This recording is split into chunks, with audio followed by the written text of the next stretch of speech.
안녕하세요. 오브스 가디언 오뽀입니다. 네, 오늘은 오브스 코인이 바이낸스에 과연 상장할 것인가 라는 주제를 가지고 여러분과 좀 대화를 나눠보려고 합니다. 네, 먼저 관련된 내용은 제가 저희 블로그에 조금 전에 포스팅을 완료를 했고요. 이 포스팅한 내용을 가지고 오늘은 방송을 함께 하려고 합니다. 네, 많은 분들이 오브스가 바이낸스 상장이 언제 하나요? 라는 질문을 상당히 많이 하고 있습니다. 하지만 거래소 상장과 관련된 정보는 극비죠. 실제로 재단에서도 이 사실 아는 사람은 아마 몇 명 되지 않을 겁니다. 그리고 거래소에서도 아마 이 내용에 관해서는 이 보안을 유지하고 있기 때문에 우리와 같은 일반적인 투자자들이 언제 상장을 할 건지에 대해서 정확하게 아는 것은 불가능합니다. 실제로 과거 업비트의 원화 상장할 때도 사실 업비트의 상장을 조만간 할 것이다 라는 소문은 당시도 많이 있었거든요. 네, 그리고 그와 관련된 여러 가지 근거들도 포착되긴 했는데 실제로 상장되는 당일에는 한국 오브스 팀에서조차도 그 사실을 저희랑 동일하게 알게 되었거든요. 오히려 한국 팀에 있는 재단 사람들보다 우리 공시를 먼저 본 투자자들이 그 먼저 더 알아서 오히려 역으로 그 정보가 들어간 경우도 있었습니다. 네, 그렇다면 많은 사람들이 바이낸스의 상장을 기대하는 이유가 무엇일까요? 네, 그 이유는 1월 12일로 기억이 되는데요. 그때 코인데스크에서 오버스와 바이낸스가 디파이 관련 협업을 시작한다고 발표했습니다. 그리고 공식적으로 오버스 재단과 바이낸스에서도 관련 내용을 공시합니다. 네, 협업 소식이 발표되자 오버스 코인은 정말로 떡상을 했죠. 네, 그리고 많은 커뮤니티에서도 오버스와 상장 관련된 글들이 막 올라옵니다. 그리고 많은 사람들이 오버스 상장을 기대하고 오버스를 매집하였죠. 네. 그리고 실제로 지금도 오버스 공식 톡방에 들어가 보면 많은 사람들이 바이낸스 상장 가자, 바이낸스 상장 언제 되냐 이런 얘기들을 상당히 많이 합니다. 네, 그렇다면 오버스는 바이낸스에 정말로 상장할 가능성이 있을까요? 네, 저에게 물어보신다면 저는 당연히 YES라고 이야기합니다. 네, 아시는 것처럼 오버스는 초창기부터 모든 거래소에 상장하겠다고 공식적으로 말해왔죠. 그리고 그 가운데는 항상 바이낸스와 코인베이스가 포함되어 있었습니다. 그 관련된 내용은 이 스펑키와 유리엘 대표의 방송에서도 확인이 가능한데요. 그 부분 우리도 함께 확인해보고 갈까요?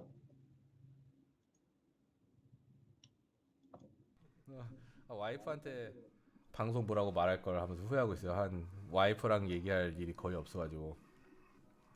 She could get a good update. 사업을 하려고 하고 저도 그 얘기는 많이 들었어요 예전에. Yeah, they're all talking about Korean won pairing or Korean monitoring, I think listing is pretty simple. I want to get listed everywhere. I want Korean pairs. I want USA, listing. Of course, Binance. We just need to work out on all of it. 지금 유리엘 얘기는 상장은 당연히 모든 곳에 다 상장을 하기 위해서 다 하고 싶고 다 노력하고 있다, 최선을 다하고 있다. 원화는 당연한 거고 미국 코인베이스 얘기까지도 아까 나왔는데 코인베이스도 그래서 뭐 USD랑도 그렇고 그 외에 뭐 바이낸스 뭐도 항상 최선을 다해가지고 모든 거래소에 상장을 시키는데 뭐 아무튼 다 최선을 다할 거라고 하고 있어요. 실제로 그러고 있어요. 진짜 우리가 얼마나 진짜 다 모든 걸 상장하기 시키기 위해서 무슨 짓을까지 하고 있는지 진짜 내가 말을 못해서 그렇지. 네, 여기까지 보도록 하겠습니다. 네, 보신 것처럼 유리엘 대표가 이 방송에서 공식적으로 바이낸스를 포함해서 코인베이스까지도 모든 거래소에 상장할 것이다 라고 이야기를 했죠. 근데 이 이야기는 여기서만 얘기한 게 아니고요. 실제로 여러 가지 미더비라든지 개인적인 대화를 통해서도 수도 없이 밝혔던 내용입니다. 그리고 이번에 바이낸스 상장에 관해서 내용을 살펴보면, 바이낸스와 함께한 협업에 관해서 살펴보면은 단순 MOU 형태가 아니죠. 바로 디파이 프로토콜 발전을 연구하고 후원하는 일을 함께 하는 프로젝트입니다. 근데 이 바이낸스를 이용하시는 분들은 아시겠지만, 바이낸스가 최근에 가장 심혈을 기울이는 것이 바로 디파이 코인들, 그리고 바이낸스에서는 관련된 많은 서비스를 진행하고 있습니다. 근데 오브스 같은 경우는 어떤 코인이죠? 바로 포스 코인입니다. 포스 코인은 바로 스테이킹 코인인데 이 스테이킹이랑 디파이랑 저는 거의 같은 개념으로 보고 있거든요. 이처럼 디파이와 스테이킹을 해주는 대표적인 거래소, 대행을 해주는 거래소죠. 대행을 해주는 거래소가 바로 바이낸스입니다. 예. 실제로 바이낸스에서는 지금 이 스테이킹 코인들을 대행해서 스테이킹 서비스를 해주고 있습니다. 예. 그런데 스테이킹 코인은 오브스가 바이낸스와 함께 중요한 사업을 함께 하는데 그것도 디파이 사업을 같이 하는데 폴스코인 오브스가 아직 바이낸스에 상장되어 있지 않다는 것은 좀 어색하죠. 예. 그래서 저는 오브스는 바이낸스 상장은 시간 문제라고 생각을 합니다. 네, 그렇다면 왜 아직도 바이낸스 상장을 오브스는 안 하고 있었을까요? 여기서부터는 저희 넷피셜 설명이 들어갑니다. 네, 다시 말씀드리지만 개인적인 추측 넷피셜입니다. 먼저 그 첫 번째는 이 바이낸스의 상장 조건일 거라고 저는 생각을 합니다. 이 얘기는 제가 작년부터 많은 분들에게 계속 이 커뮤니티를 통해서 얘기했던 이야기인데요. 이 바이낸스의 상장 조건은 적어도 3개의 지정된 마켓 메이커를 보유를 요구하고 있습니다. 예. 이 이야기가 어떤 얘기인지 잘 모르시겠죠. 우리가 마켓 메이커라는 얘기를 많이 듣거든요. 이 관련된 내용을 듣고 싶으시면은 이 블로그 들어오셔서 이 블로그를 한번 보시면은 좀 더 이해하는데 도움이 되실 것 같아요. 예, 마켓 메이커는 우리가 흔히 이 세력이라고 얘기를 하는데요. 이 마켓 메이커 종류에는 DMM과 PDMM으로 구분이 된다고 합니다. 우리가 자세히 할 필요는 없고요. 그냥 PDMM은 이익을 추구하는 마켓 메이커고요. DMM은 유동성을 공급하는 마켓 메이커라고 보시면 됩니다. 쉽게 말하면 우리가 운전수로 얘기하는 거예요. 그래서 우리가 PDMM 같은 경우는 그냥 일반적으로 생각하는 세력들을 보시면 됐고요. 세력이라고 보시면 되실 것 같고요. DMM 같은 경우는 유동성 공급. 쉽게 말해서 우리가 이 거래소에서 어떤 코인을 보면은 이 거래소 이 호가창에 꽉꽉꽉 차 있는 코인들이 있어요.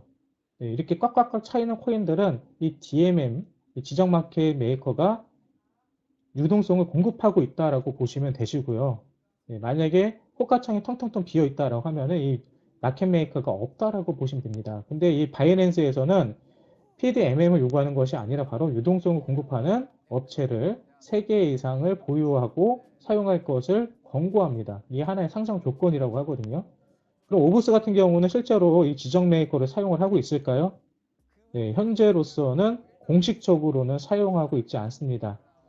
근데 이 DMM 지정 마켓 메이커 중에서 가장 유명한 업체가 GRS라는 곳이 있거든요. 실제로 여기서도 언급이 되는데요.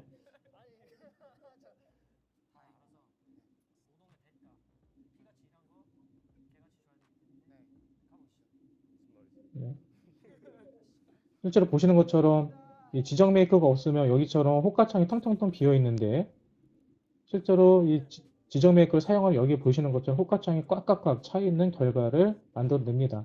그래서 실제로 이러한 지정 메이커가 있는 세력, 있는 코인과 없는 코인은 실제로 투자하는 사람들 입장에서도 상당히 많은 이 차이점을 보여주고 있습니다.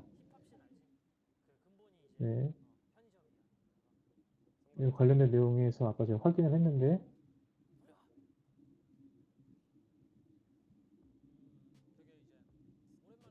여기 보시죠.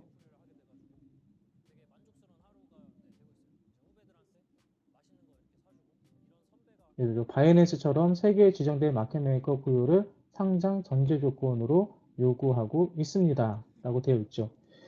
네, 그래서 실제로 바이낸스에 상장하기 위해서는 이처럼 유동성을 공급하는 마켓 메이커가 필요하다는 것을 우리는 알고 있어야 됩니다. 근데 오브스 같은 경우는 어떨까요? 오브스의 유동성을 먼저 우리가 생각해 봐야 되는데요. 이 바이낸스에 유동성 공급하는 세계의 마켓 메이커를 요구하기 위해서는 먼저 많은 비용이 지출할 수밖에 없습니다. 네, 그리고 거래소에서는 그만큼 유동성을 유지해줄 물량을 보유하고 있어야 합니다. 오브스 지금 유통 물량은 어떻게 되어 있을까요? 네.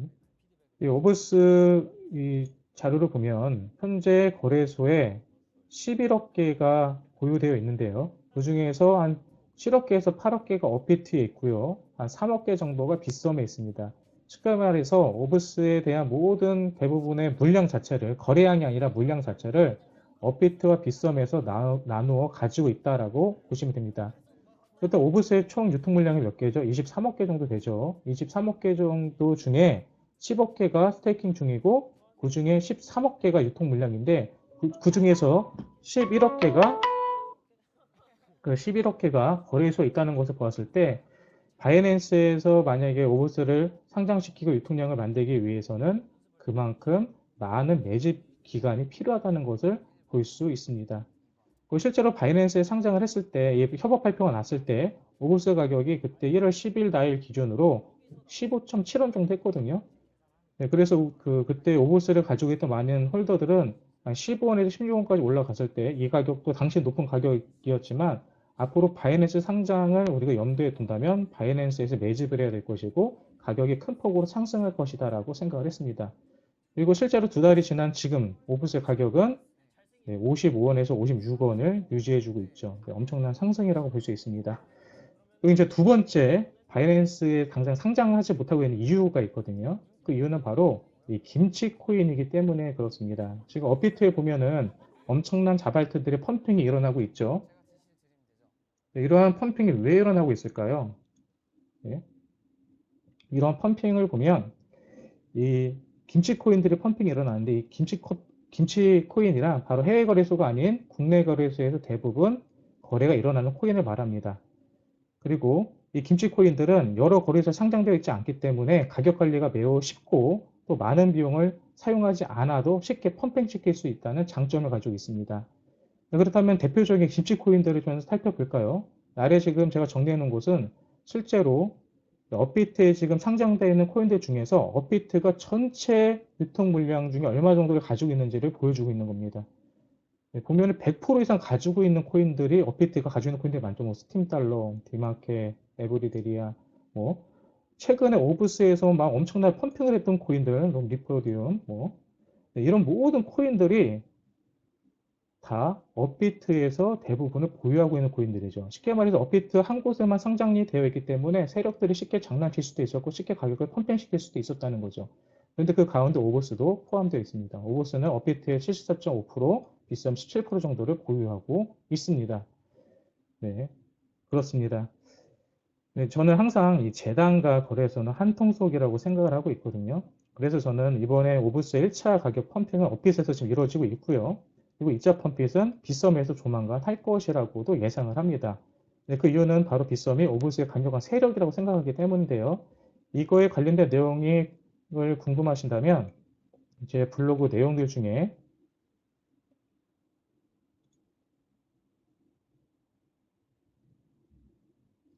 초강력 고제 오브스 세력은 빗썸인가 라는 포스팅 한번 보시면 도움이 될 것 같고요. 이 포스팅이 아니더라도 어저께 제가 올렸던 동영상을 보시면은 그 관련된 내용도 같이 포함되어 있습니다. 그래서 그 내용을 좀 살펴보시면 도움이 될 것 같고요. 네. 네. 그래서 저는 앞으로 이러한 여러 가지 단계를 거쳐서 물량 매집이 아직 바이낸스에 끝나지 않았기 때문에 이처럼 업비트와 빗썸을 통해서 바이낸스에서 물량을 매집을 하고 그 매집된 물량이 바이낸스로 최종적으로 넘어가면서 큰 시세 상승이 있지 않을까라고 생각합니다. 그렇게 됐을 때 우리 모두가 지금 기대하고 있는 최소 1달러, 0.1달러의 OS, 우리 ICU의 가격을 넘어서 1달러 이상의 상승을 우리는 기대해 볼 수 있다라고 저는 넷피셜 희망회로를 돌려봅니다. 그리고 나서 이 바이낸스가 끝난다면은 우리는 다음 어떤 기대를 해볼 수 있을까요? 제가 기대하는 것은 바로 거래소의 끝판왕 코인베이스입니다. 코인베이스의 오브스가 과연 상장할 가능성이 있을까요? 네, 그 점에 관해서는 제가 다음 포스팅을 통해서 설명드리도록 하겠습니다. 네, 그리고 제가 지금 이 방송한 내용은 이 블로그에도 다시 업데이트가 될 거고요. 또 저 유튜브를 통해서 많은 분들이 시청해 주시면 감사하겠습니다. 그리고 아직 저희 유튜브 구독과 좋아요 눌러주시 않으신 분들이 있다면 구독과 좋아요 부탁드리고요. 또 앞으로 좀 더 알차고 좋은 정보를 가지고 여러분에게 다가가겠습니다. 네, 다음 제가 포스트할 거는 코인베이스에 관련된 상장 떡밥을 가지고 방송할 거니까요. 많은 분들이 기대하시고 기다려 주시기 바랍니다. 네, 지금까지 옥보였습니다.